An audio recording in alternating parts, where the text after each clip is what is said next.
दोस्तों नमस्कार, मैं राधे श्याम आपको फिर एक बार मैं बहुत ही ज़बरदस्त टॉपिक पे बात करने वाला हूं। जैसा कि आप देख रहे हैं स्क्रीन पे, कोई आपका साथ नहीं देगा, यहाँ आपको लड़ना भी खुद है और संभलना भी खुद है। कोई आपका साथ नहीं देगा, यहाँ आपको लड़ना भी खुद है और संभलना भी खुद है। तो दोस्तों आइए हम बात करते हैं, एक सपने को शुरुआत कैसे करें, जो हमारा सपना है उसको हम बड़ा कैसे करें। तो सपने को किस तरह बड़ा करें, इसके ऊपर मैं बात करने वाला हूं और कैसे उसको अचीव करेंगे, ये सारी टेक्निक्स मैं आपको प्रोवाइड करने वाला हूं। तो be careful and careful listen to me. चलिए सुनते हैं। दोस्तों, किसी दूसरे की उपलब्धियों को नज़रअंदाज करने के लिए इस तरह की बात कहना आसान है कि उसकी किस्मत अच्छी थी।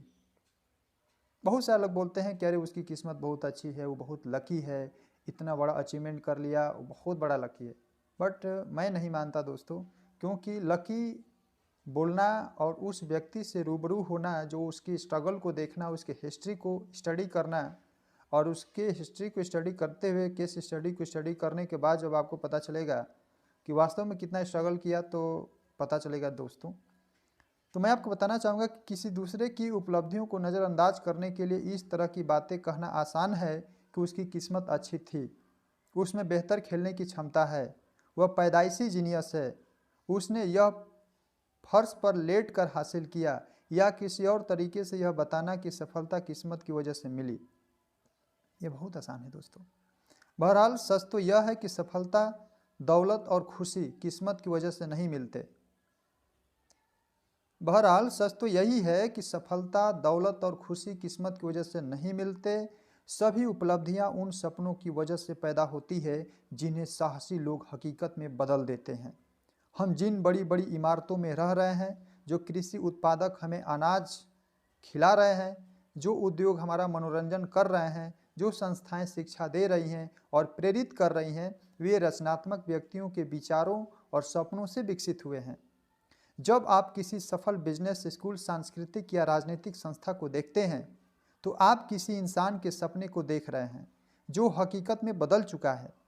रचनात्मक सपनों की बदौलत ही सुखी परिवार संभव होता है। मैं आपको बताना चाहूँगा कि जीवन को बगीचे की तरह माने। आपका जीवन बागीचा है, आप इसको जैसा बनाना चाहेंगे वैसा बनेगा, ये आपके ऊपर डिपेंड करता है। एक समय था जब कैलिफोर्निया, मैं एक छोटी सी कहानी लेना चाहूँगा दोस्तों, ध्यान से सुनिएगा। एक समय था जब कैलिफोर्निया की वादियाँ रेगिस्तान थी, परंतु कुछ स्वप्नदर्शियों ने इस बेकार भूमि को सिंचित क्षेत्र के रूप में देखा, जहां लोगों के लिए उपयोगी अनाज उगाया जा सकता था। जिन्होंने यह जमीन खरीदी, वे अपने सपनों पर मेहनत करके मालामाल हो गया। बहुत सारे लोगों को केवल रेगिस्तान लगता था कि वो डिजर्ट है, वहाँ पे रहने का या फिर उस ज़मीन को लेने का कोई मतलब नहीं है। लेकिन किसी व्यक्ति के दृष्टिकोण में वह एक बहुत ही मूलभूत क्षेत्र था, बहुत ही इम्पोर्टेंट था और वह पूरा मालामाल हो गया दोस्तों। तो वही कहने का मतलब है कि सफल लोग वे होते हैं जो अपने सपने को दूसरों द्वारा चाही जाने वाली सेवा और सम्मान में बदल देते हैं। किसी सपने को सफलता तक विकसित करना बगीचे को विकसित करने की तरह है। इसमें 6 कदम शामिल हैं। पहला कदम, अपने सपने का बीज चुनिए। जी हाँ, आपने बिल्कुल सही सुना, अपने सपने का बीज चुनिए। और दूसरा पॉइंट यह है कि उस बीज को स्वीकार करने के लिए अपने मस्तिष्क को तैयार कीजिए। उस बीज को स्वीकार करने के लिए अपने मस्तिष्क को तैयार कीजिए। तीसरा पॉइंट है, अपने सपने का बीज बोइए। जी हाँ, अपने सपने का बीज बोइए, इसमें कोई पैसा नहीं लगता है।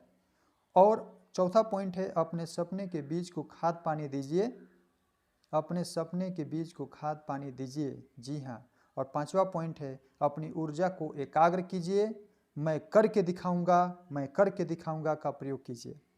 समय से अपने लिए काम करवाइए, समय से अपने लिए काम करवाइए। तो दोस्तों ये 6 पॉइंट हैं। अगर इस पॉइंट को आप अपने दिमाग में बना लिया, मस्तिष्क में फिक्स कर ली, तो निश्चित रूप से और इसके ऊपर एक्शन लेना शुरू कर दिए, ये अपने जीवन में अमल करेंगे या अमल करना शुरू कर दिया, तो निश्चित रूप से मैं गारंटी के साथ कह रहा हूँ कि आपका जीवन धीरे धीरे बदलना शुरू हो जाएगा और आपके वो सपने जो आपने अपने मन में, अपने दिमाग में बुना था, वो धीरे धीरे साकार होने शुरू हो जाएंगे। तो दोस्तों, कभी